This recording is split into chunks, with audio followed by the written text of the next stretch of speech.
This video is going to outline how to fill in the year planners for primary school.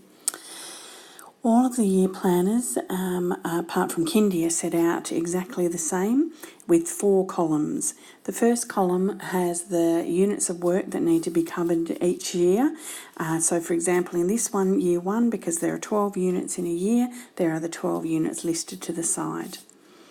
Then in the religious education planning column, there up the top there is an indication of how much time you should be spending each day in doing religious education, and then down below the column is split into 4 for each of the terms.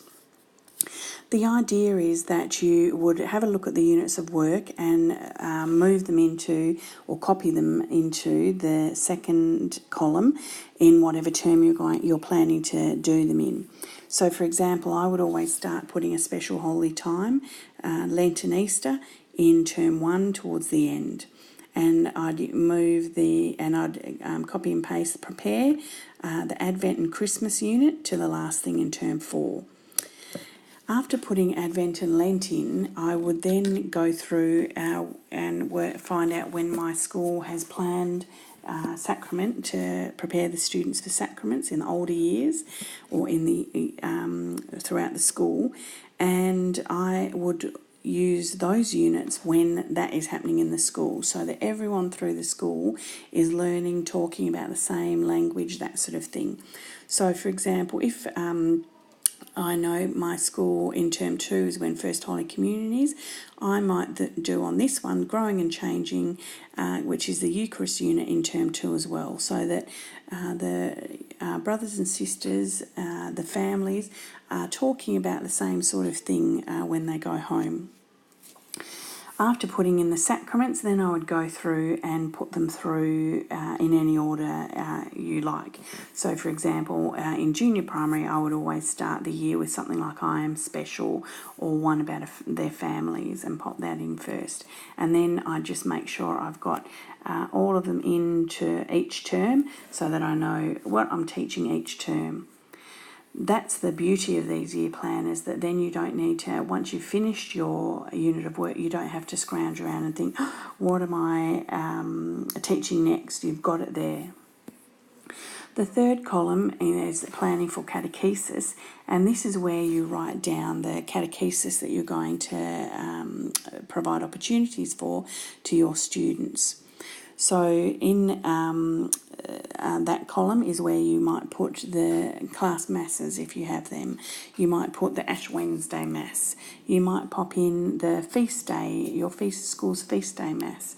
You might pop in Holy Week reenactments, Advent collections for Christmas hampers, things like that go into that third column to show that you are accountable for the on average 60 minutes a week over a year of catechesis that we're supposed to do in Catholic schools. Then in the right hand column are all the church celebrations for this liturgical year with the dates for them.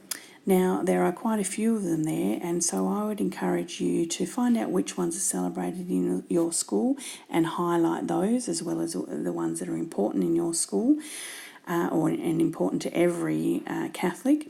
And so then at a glance it's easy for you to see, oh, okay, this term we've got the Assumption coming up, so I need to make sure that I teach about that and the students know about, say, Mary MacKillop for August 8th for her feast day.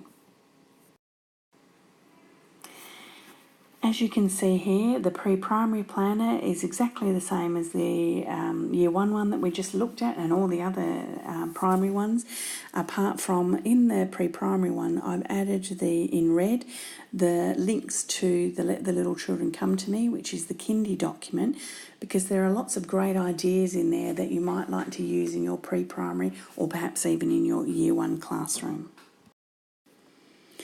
And this is the kindy year planner, which, as you can see, simply has one less column, because in kindy there are no set units of work that need to be covered. They work the God Talk in through every day, or their topics and things. So on the left-hand side, I would put the topic that I'm doing and perhaps links to the Let the Little Children Come to Me or my own documents if the topics are not in that book. Then the other two columns are exactly the same as the other year planners. So now's the time for you to start getting your year planner from your APRE or REC and filling it in.